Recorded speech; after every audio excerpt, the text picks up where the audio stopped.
all taking some time today to meet with us for the PARSNIP call this evening. Tonight, we're going to be talking with Nicole Buck, and she's going to share her vision about answering some questions when it comes to culturally appropriate foods and perhaps how we can incorporate that into school menus.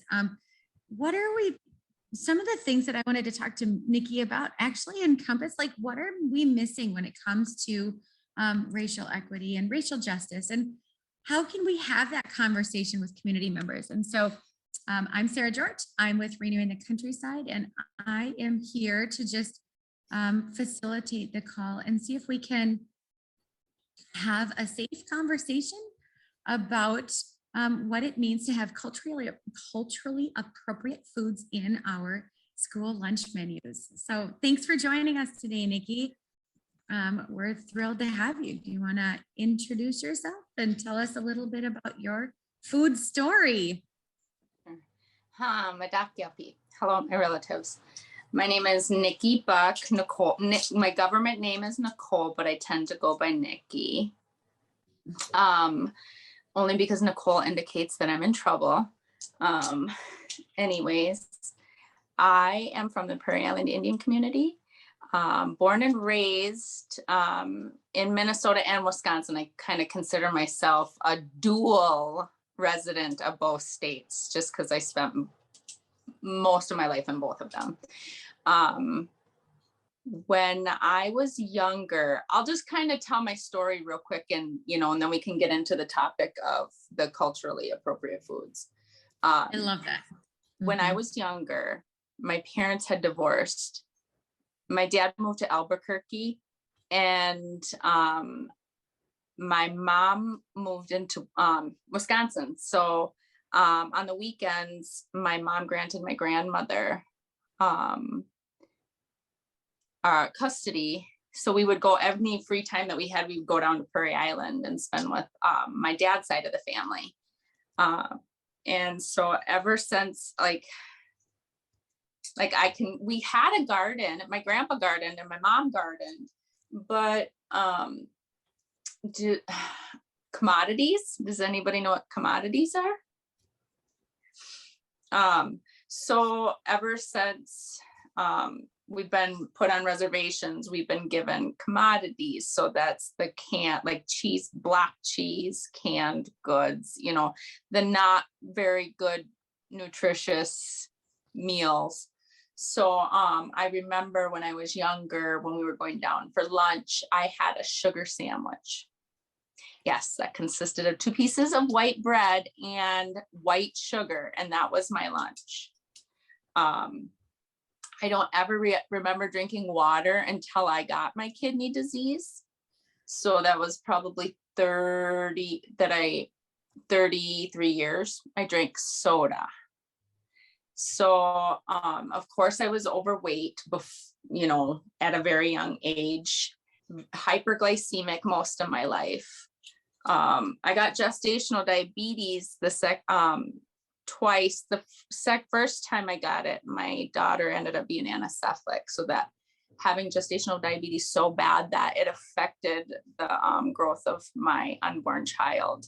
And then the second time we caught it in time, that thank you. I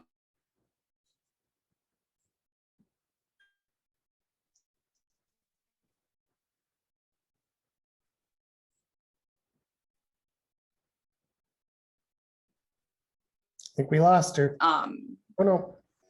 There we go. Diet, carb count. So, and then it wasn't until I found out my kidney disease. Nikki, we're losing you. Took my life and okay, maybe if I go downstairs. Sorry, darling. You're cutting out on us. Can you hear me now? Yes. Yes. Okay, so I'm just gonna go over here. Because it's better internet down here. So super. Thanks, dear. Yeah. So I got I found out my kidney disease in 2013. I was born with it. I didn't even know I had it. And it didn't even bother me until I was 33 years old. It was environmental. So being born next to a nuclear power plant, and then my dad was in Vietnam, so Agent Orange. So I have kidneys that are like sponges, and so they don't filter out properly. So I produce a mass production of kidney stones, and then I have to pass them all too. So 2013, I created 60 kidney stones in 6 months. And the doctors, their recommendations for treatment for me were narcotics for the rest of my life, which they had me on 3 of them at once, or a kidney transplant of my own kidney so I wouldn't feel the pain anymore. But the narcotics brought me to a very dark place. And it was in that moment where I had reconnected to my Dakota roots through food and traditional medicines. So what was once told that I could never get this in control without prescription drugs or surgery, I did that all on my own. It was, when you're it's like trying to have a baby for 6 months, that also wears on the, and chronic pain that wears on the mental health. And so I decided I was desperate, to do anything, to try anything, because that wasn't a life. And I had small children, so I didn't think I was the mom that I thought I could be. So I went vegan for 6 months just to kind of flush my system. And in that time, I started really researching on culturally appropriate food for my body. Not all people respond to things, but like I respond to sugar very badly. And obviously, my dad died of alcoholism after Vietnam. Alcoholism affects our people very badly. Diabetes is like, I was 21 years old when I was diagnosed hyperglycemic. Health is wealth. That's what I've learned, that health is wealth. So after going vegan, I started to attend indigenous farming conferences. And then that's when I started to introduce, I call it, I don't know old McDonald's farm animals or products. So that means I do not eat any dairy, or I do not eat any animals that live on a farm, only culturally appropriate food. So for me, in a Dakota, in my homelands, that would be, so walleye, of course, bison, deer, pheasant, turkey, the wild game, and then appropriate in seasons too. So that means, we live in Minnesota, the temperatures are not always favorable to grow things. So that means that we were really big into food preservation through with our meats and stuff like that, meats and berries. So I started to learn a lot about my cultural foods through the indigenous farming conferences. And then I was hired on through my tribal community to tend to the tribal gardens. And that's when we brought, we created we chose an Iwishte committee. It's the Good Health Committee. It's a bunch of volunteers and staff that come together, and we really try to educate, learn ourselves, and bring back to the community our traditional foods and medicines, and help empower and change the life of our people. Because like I said, diabetes is just the health of American Indian people due to colonization, because we went from people who were completely dependent upon the land, the interconnectedness, just growing our food, being connected to everything, to being ripped apart and being served commodity foods, being able to connect the people will help connect them back to the land, so it's a whole mind, body, spirit concept, not just the physical, that's what I discovered. And now I'm like 9 years into food sovereignty, and my body keeps itself in check. So it can tell when it dabbles off its food. I say, if I've dabbled into Western culture too much, it's like a veil. It's like a sad veil, a gray veil that makes you, feel bad.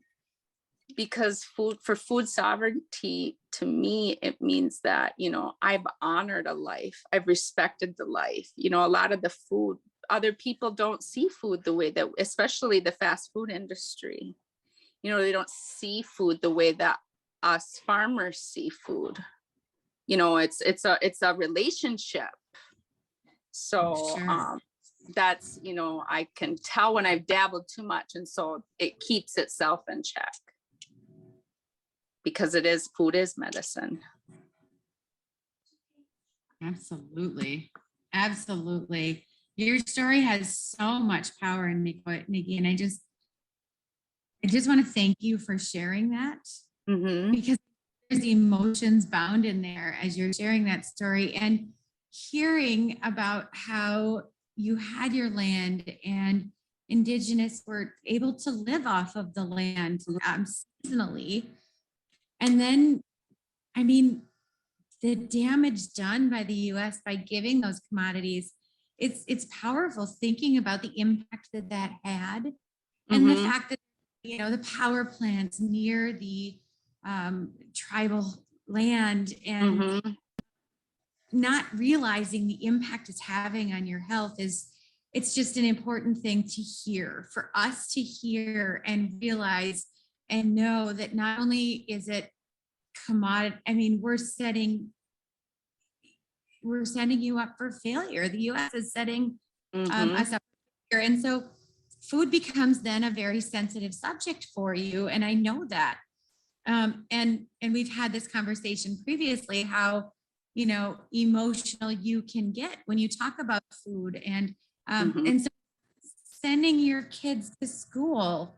How does that make you feel when you send your kids to school, your personal children? Do you, one of the things that we talked about, well, we actually had an experience. So I had 2 of my kids in private school. And so the private school was, they packed their own healthy lunches, and, it was reduce your carbon footprint. So no plastics or anything like that. And so, which I don't have that's the life I live. So I'd never had a problem with it. But my ex-husband, he doesn't live that way. And so when he had the kids the one time, I got a call saying, he got in trouble quite a bit for not packing appropriate healthy food for the kids from school. And so I just kind of laughed it off, because I thought it was just a normal. But at that time, what had happened is they had taken food from my son and never replaced it with anything. So he went all day without eating. And to me, that was like, it was just kind of like I froze in that moment, because that is exactly what the United States government did to us. They killed off our food source to try and eradicate our people. And that's how the Dakota 1862 war had sparked, was because of, we were denied our rations, and our people were starving and hungry. And so when I tried to explain it, it didn't mean anything. But when so anyways, this teacher, she left that place for her own personal reasons. She started Red Wing Public Schools, And so they have to attend orientation. The new teachers do on Prairie Island. So what they do is they tour our gardens and then they go to the Buffalo Project. And so Uncle Paul was given the presentation. And it wasn't until a blonde hair, blue-eyed guy had said my story, like as a Dakota mother, you know, like it's just being repeated again. You know, it wasn't until then that she had gotten this. She had wrote me the most beautiful apology letter. And she's one of the reasons I'm on school board now. You know, it was just that acknowledgement of that hurt me beyond what anybody could possibly imagine. Food being taken away from my son. And not, I mean, I wouldn't have cared if something was replaced, but to me, they were trying to starve him. You know, that wasn't the case, but that's the feelings because of historical trauma. You know, they used food as a weapon to us. And so it wasn't, I tried to hire any lawyer to go after him. I wasn't suing. I just wanted my money back. You know, and they not one lawyer took that on because they were a private school and they're more protected than the students. So that's when I pulled them from that private school and brought them. I know that in public schools, they are protected, that not one staff would have been able to treat my son like that in the Red Wing public school districts without serious repercussions for that. So, you know, as of with my children, they don't follow this diet. I don't force this upon them because I myself have gone through such a traumatic change with my relationship with food. It went as a comfort, like sugar, white sugar. That's my drug. It's a quick fix and it's a high, but the high comes crashing down, and the health benefits it are tremendous to me. So I make them try everything. We all are pretty much dairy free, but they do dabble with the some of the old McDonald's farm animals sometimes, but, it's more or less I'm getting them to figure out what works for their body, because what works for my body may not work for theirs. So, but for the most part, like they choose bison over beef. We're bison people instead of beef now. That's one thing that stuck. I know a couple of my kids have started to like wild rice more now. It's just decolonizing that palate and reteaching different ways. And I'm not pushing them because I don't want to create any eating disorders within my kids. You know, it's all free will, and their bodies tell them, just like mine do to me, on what's appropriate, what's not. One of the things that we talked about last time when you and I were speaking about, you know, what to discuss during this call was that, you know, when I brought my daughter to school, I had to talk to the preschool teacher because my daughter I'm a farmer, so she was born and raised working in the field with me. And so she liked to eat fresh peas and fresh Brussels sprouts and kale and broccoli and that cabbage. She would like to eat it raw. And I said, you know, I know in preschool, they're going to do snacks and we're supposed to bring snacks. And I'm sorry that Faith is probably not going to eat any of the snacks that you provide because Faith has been born and raised in the field. And so I'll just send snacks every day. And on her snack day, I'll try to keep it to normal snacks. And you were saying how that's, well, first, her teacher said to me, Sarah, I know you just introduced your daughter as weird, but actually it's the rest of us that are weird. Your daughter's actually eating what our bodies are made for. And she just validified, you know, the fact that, you know, fruits and vegetables and eating things raw is an absolutely normal thing. And the thing is that I also have had to pack lunches for my child every single day since the day she's been in school. Because she eats things raw and unprocessed and home cooked. And she doesn't find that at our local school. And so that's one of the things that I wanted to bring up, because it's not always necessarily that it's got to be culturally appropriate, but actually more familiar with what they're getting at home, which can then sometimes be culturally appropriate. So maybe it's a different meal. But you talked about your local spaghetti and maybe a twist that can come on your spaghetti. So do you want to share what that would look like? Oh, That yeah, at your and home. when we were talking about like, you know, what culturally appropriate food from being home, but like I had said that a lot of indigenous people, they don't eat that because, you know, the disconnection from food has been so long and the commodities and stuff. So, you know, and it's not like, I like to think of, you know, there's many things that I would like to go back to that are just not realistic in today's society, you know, food wise, you know, like how I would prepare it and things like that. So you got to get, and a lot of them aren't really, you know, appealing to the children. You kind of want to, so spaghetti was a favorite in our house. So we indigenized it by just, instead of using, because I have a daughter, and I have a daughter and a husband that are gluten intolerant. So we swapped out noodles for, what was it, butternut squash. We also made lasagna that way too, just made it differently. But, and then bison. Instead of beef. Yeah, so indigenous lasagna. And the kids, they said it was far better than regular spaghetti. You know, it's just, in today's society, we have the ability to take different cultural foods and blend them together and make something totally healthy, amazing, and appetizing, especially to the young palate that's a little more pickier than our older palates. I'd attended a food conference one day and he had said, "This is so beautiful." And, you know, I don't know if it was on a call for this one or a call from, you know, food sovereignty with Prairie Island. But he was not from this country. He was indigenous from like Brazil. And so he's lived here for a long time.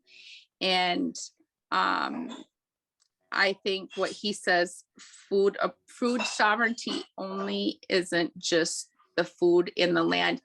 Like he was bringing his homeland food to here, and that's food sovereignty, bringing it together. You know, there was a call about food, prepackaged foods that they're trying to do culturally appropriate. And this one indigenous community had said that, you know, they've invited like the local Norwegians to bring some of their culturally appropriate food to have like a community feast. Like, how cool is that? Food is healing, food is medicine, you know, and to have a bunch of diversity come together and bring their culturally appropriate food to one spot.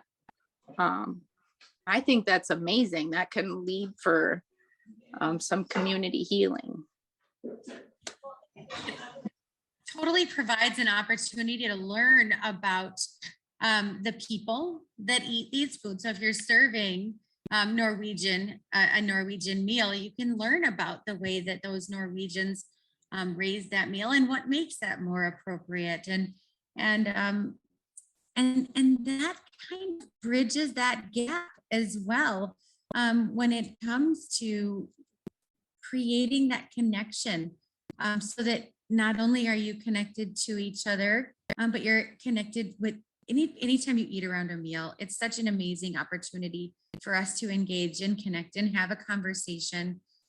One thing we talked about previously was that, you know, right now in schools, it's very difficult to get that connection because there's not many schools that have home ec anymore. And there's not a lot of knowledge of where food comes from. And it does take someone with passion, a champion, if you will, that can help encourage and push this forward. if you had a dream, what do you think that you could see or visualize, and how can we implement this change? How do you see us being able to push that change through to schools and in a food service kitchen where there's minimal time and minimal staff? Like, what do you think we could do to move that needle? I would really highlight the mental health piece, because in schools right now, like, I just sat back and listened, just kind of listened to Barb's, story. I had, it was, I think we're a month into it. I'd walked into the high school and the staff is running like crazy. The children, they can't keep up. We know that there's a mental health crisis, especially amongst the youth, not enough bodies on the ground to keep up with it.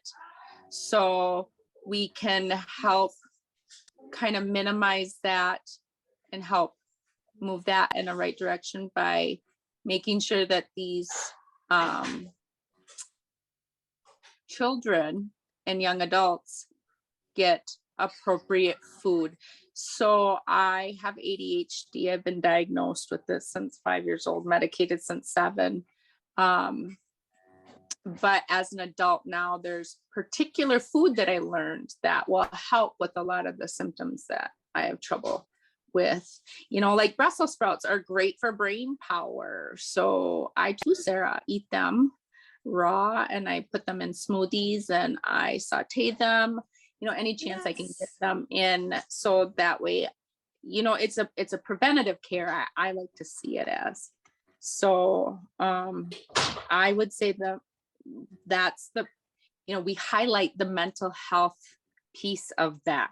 It's like night and day. Food, not only exercise produces or endorphins, it's the food that we eat also has a huge impact on our mental health.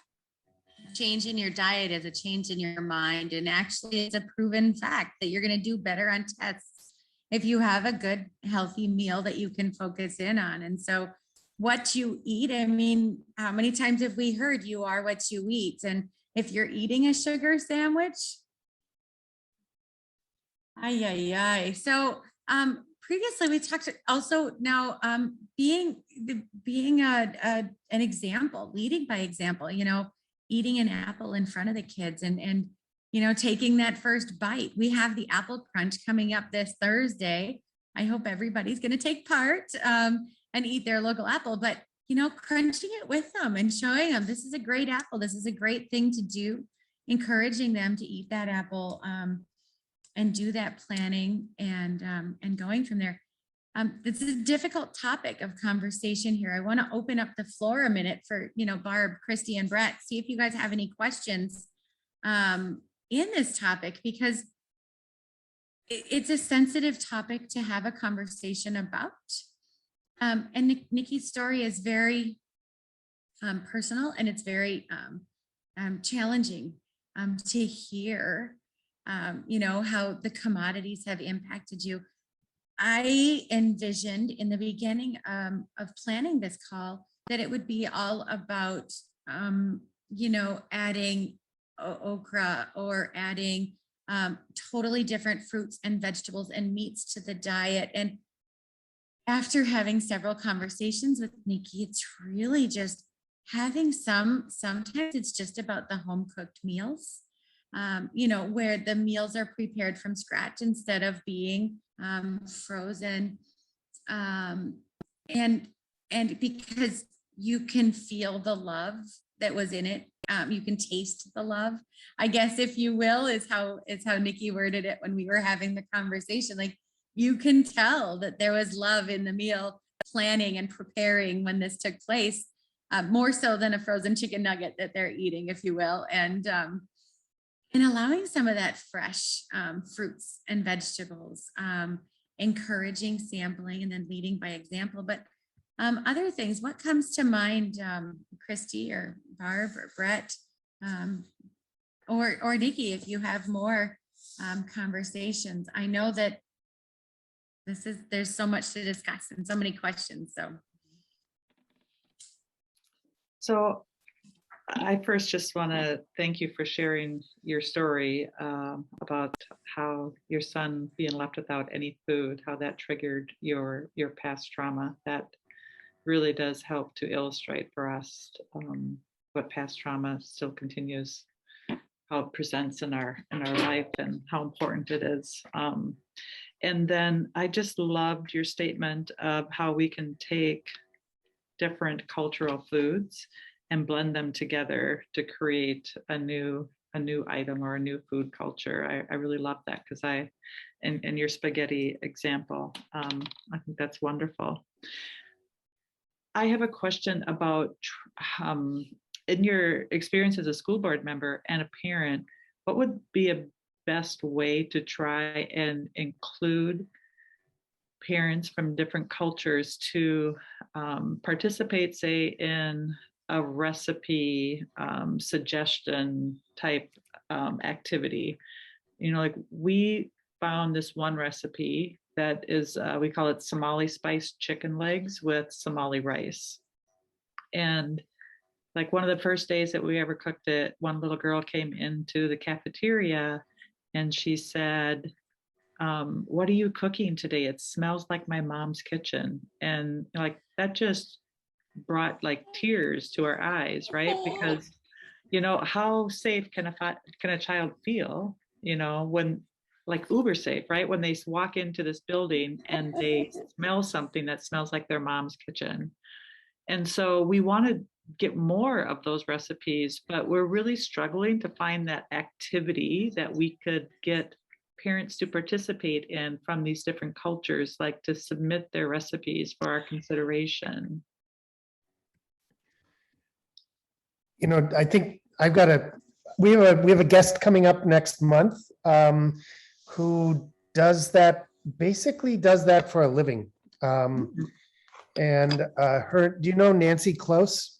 Mm-mm. She's from CK Seafood, so I'm teasing that.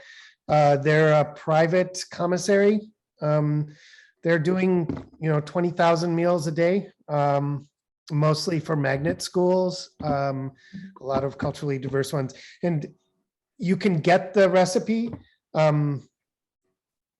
but that doesn't mean it's going to fit the government's. So like a rice noodle counts for 0. Yep. It may be a main staple in a Hmong household. Mm-hmm. According to the government, it doesn't exist. You didn't feed them anything. So she's been working very hard to figure out how to get the food so the kid recognizes it, but they get their payment for it. So right. That's it. But I love that idea. And I mean, Nikki, I'm going to make a joke, but it's, it's kind of like walking in here, and smelling wiener water soup. Like, I don't know if that's what we want, but you could always put it on and the kids would be like, oh, it smells like mom's. We're not having that, but it's on the stove. Sorry, I was making a joke at your expense. Actually, Rob Fairbanks is the only reason that I know that wiener water soup exists.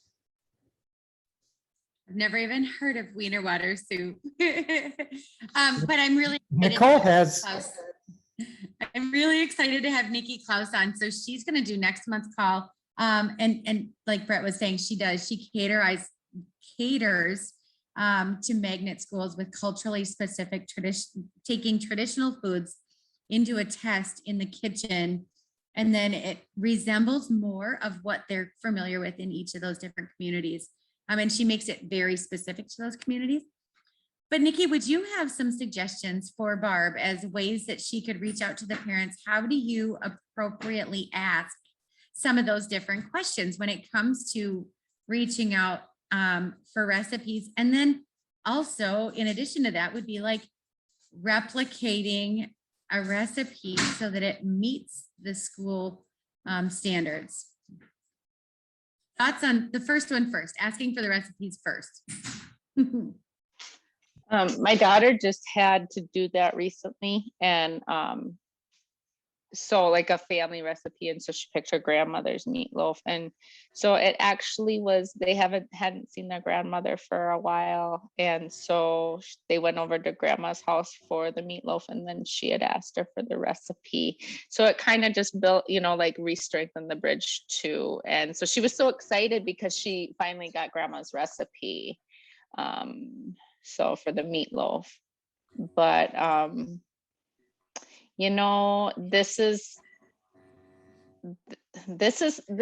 kind of the opposite of what I was hired to do for Prairie Island. We had to bring the appropriate food to them, not more so ask from them.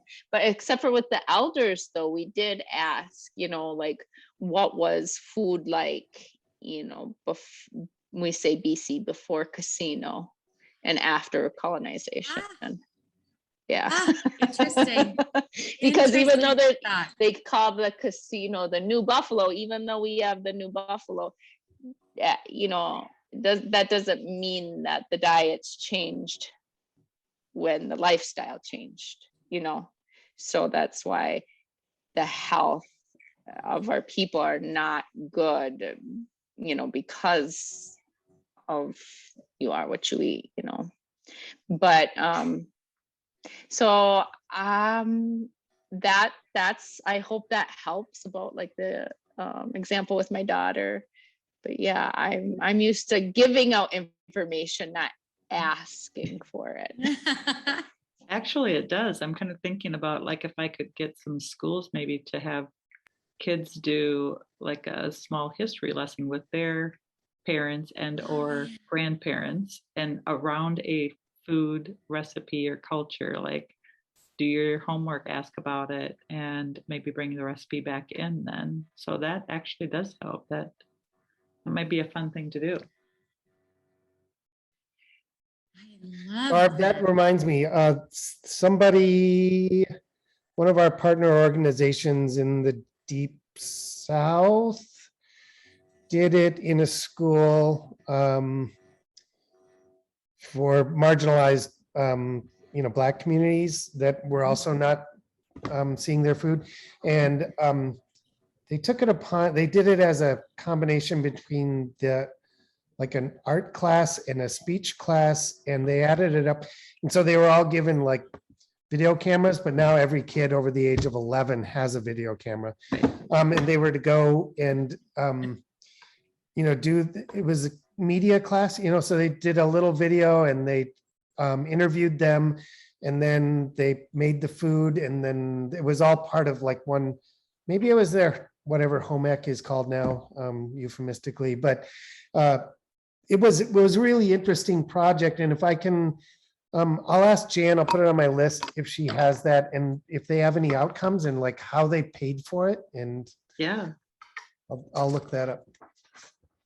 Food waste. Yeah, I love the idea of having it be cross, I can't think of the word right now because mostly I'm brain dead, but across the different Discipline. courses. Yeah, multidisciplinary. I love that.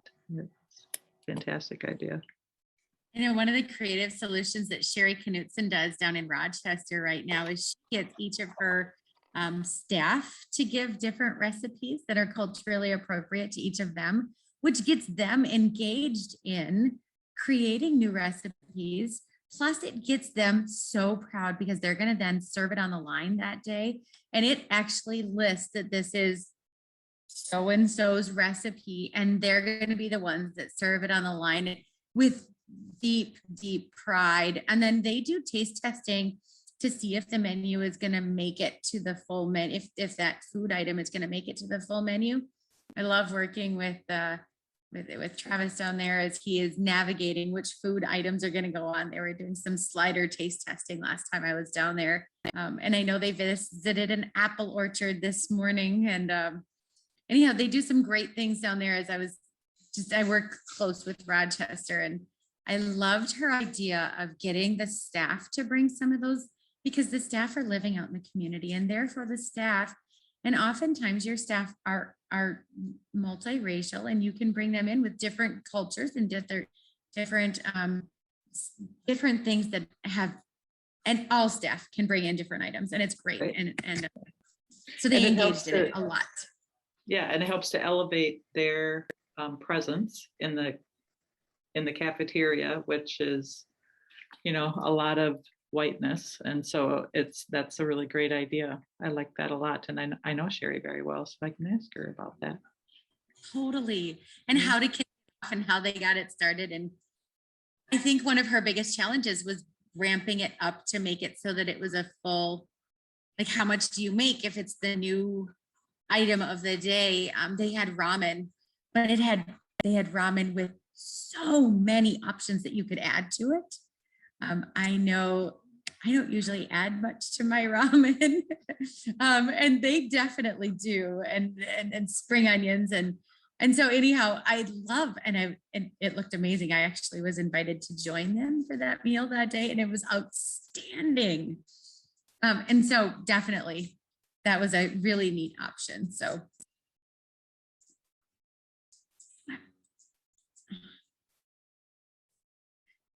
any other thoughts though? This is so awesome. Thinking through ways that you can incorporate it in. Asking the kids, engaging the kids in the students in the classrooms with the teachers, talking about the food is so important. I don't know if this maybe matters, but like in our community, I know for me, it was, I kind of use myself as an example on how to get through to our tribal members, who've not had a good diet all of our life. But I would highlight information on, well, like for example, Brussels sprouts are good for focus because they tend to the mind. Its job is, and then I'd list the health benefits of everything. Maybe sometimes people, I know I didn't care about, what I look like. It was how I felt and how I felt like health wise. So I know that if I learned I know you guys have seen this, but like the picture of the foods that represent the body parts of us, like carrots, if you cut a carrot, Yes. slice a carrot, it looks like the eye. Kidneys, kidney beans, like bring in bright, colorful, because kids like bright and colorful food charts that highlight, pineapples. In our culture, yellow is associated with positivity, happiness. And so if you eat that, you'll be yellow foods, you'll be happy, positive, just associate things with our bodies so that they know so they can learn too about health benefits and, start young at becoming their own best doctor. Love it. I love it. I love it. And I'm so excited to hear your story and hear all of the ideas that are now bouncing around in each of our minds as we're wanted to have some takeaways from your story. So this is fantastic. I'm so grateful for everybody's time today. I look forward to next month where we're going to be talking with Nancy Klaus about actually, where she's gathering some of the details for how she gets what resembles the communities that she's serving, like what the culturally appropriate foods are for the communities that she's serving. 20,000 meals. Is it a day, Brett? Is it a day? You're muted. It's a lot. There's a lot. I know the number is 20,000. And that just seems overwhelming. And to be able to handle that with schools, I'm excited to see what that's going to look like and how we can bring that home into our own communities and embrace that change. But your story just opens up the reality of how we need to think through ways that we are menu planning and working with schools, and how can we improve what we're doing right now. So thank you very much, Nikki, for this. And for each of you, Christy and Barb, for hanging in there as we talk about this. And thank you for navigating this in your schools, in your own communities.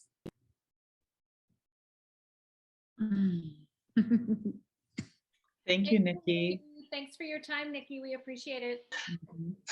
Thank you.